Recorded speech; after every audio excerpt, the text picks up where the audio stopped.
Suami dia memang bangsat lah.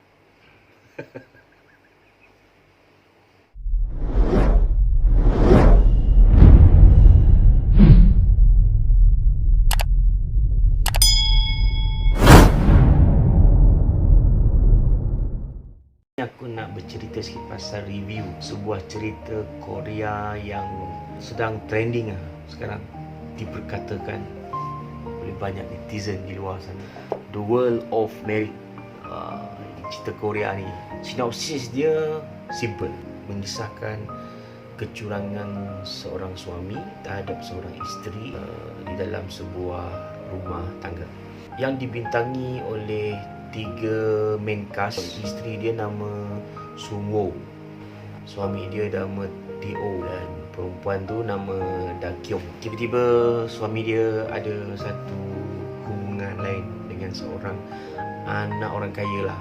Dia anak orang kaya. Dalam cerita tu dia beritahu anak pimpinan lah, dia macam anak orang besar dekat kawasan Gosan City tu. Apa yang aku nampak di sini, cerita ni yang menyebabkan, kalau aku baca sedikit artikel daripada sinopsis cerita ni tadi, cerita ni merupakan rating kedua tertinggi ataupun yang tertinggi kot dekat Korea sekarang ni.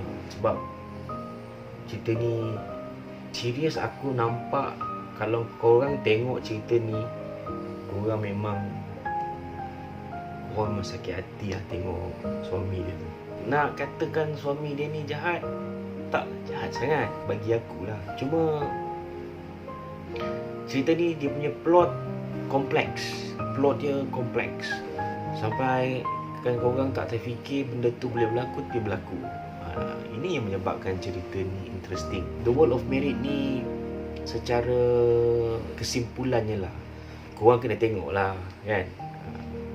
Aku bukan nak promo pun, sebab aku nampak cerita ni dia memang menyebabkan korang nak follow sampai habis. Aku dengar siri yang pertama ni dia ada 16 episod, sekarang dah 8. Ada tinggal 8 lagi. Kau bayangkan, aku tengok sampai episod keempat, plot dia dah macam-macam dah plot dia. Dia punya cerita dah interesting tau. Situ, sini, situ, sini, situ, sini. Aku macam best juga cerita ni. Dia menyebabkan korang, satu, tertanya-tanya. Dua, korang akan cakap, kenapa lah? Kenapa ni bodoh sangat nak pergi situ juga, nak buat ni, nak buat tu. So, ini yang menyebabkan dia punya X-factor cerita ni, menyebabkan banyak orang nak tengok. Satu sinopsis yang simple, kecurangan seorang lelaki terhadap seorang isteri. Dia orang ada seorang anak.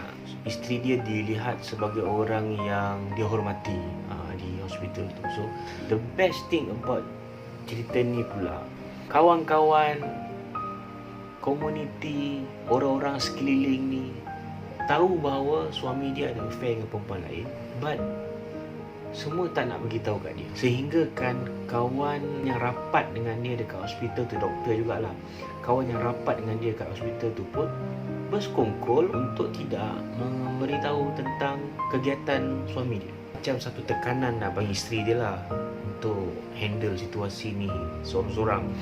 Cuma walaupun dia seorang doktor, tapi dia juga merupakan seorang manusia biasa ataupun seorang isteri, seorang ibu kepada seorang anak. So emotion itu terlalu bercampur bau. Taklah expect sampai berlakunya banyak benda-benda, perkara-perkara yang di luar dugaan kita. Ada pendapat mengatakan bahawa dia nak balas dendam kat suami dia sebab suami dia dah curang. Tindakan isteri dia ni nakkan satu kepastian apa yang suami dia dah buat dan tengah buat. Sebab suami dia masih lagi menidakkan. Bila suami dia menidakkan, rasa ingin tahu itu makin tinggi, sehingga dia upah budak perempuan tu yang dia tolong dekat hospital, duduk dekat sebelah rumah perempuan yang bernama Dakyong ni, ataupun skandal lelaki ni lah. Cerita ni bermain dengan emosi. Bermain dengan emosi penonton. Kita banyak assume. Apa yang akan berlaku next. Tapi dalam kita assume tu, banyak lagi benda-benda lain yang kita tak terfikir akan berlaku. Yang berlaku dalam cerita tu, dia orang bercerai lah. Suami dia meninggalkan bandar Goshen City tu 2 tahun.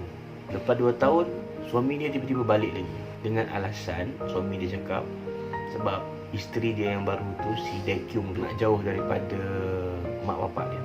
Cerita ni semakin interesting. Boleh sama-sama lah kita sakit hati dengan mamat yang nama Teo ni. Aku geram betul. Cerita ni memang menyebabkan kita geram, menyebabkan kita marah, menyebabkan kita sedih, menyebabkan kita ingin tahu. Sebab tu aku boleh bagi rating untuk cerita ni memang bagus lah. Memang penuh dengan suspense, penuh reality. Tak nak cakap banyak, tengoklah sendiri. Aku purchase View untuk tengok ni. Aku rasa dekat Netflix pun ada. So korang boleh lah tengoklah apa-apa cara korang nak tengok. Nak tengok bayar ke, nak tengok tak bayar ke, suka hati korang lah.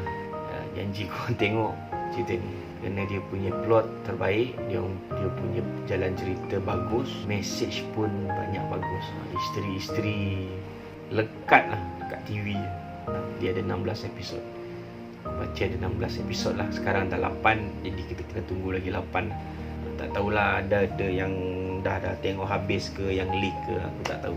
Aku tak follow sangat cerita Korea ni. Inilah cerita Korea kedua yang aku tengok lah, selain daripada cerita Winter Sonata.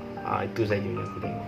Aku harap review ini boleh menyebabkan korang berminat untuk tengok cerita ni juga. Cuma aku nak beritahu, kalau korang nak tengok, memang worth it lah. Memang berbaloi. Wajib tonton lah bagi aku.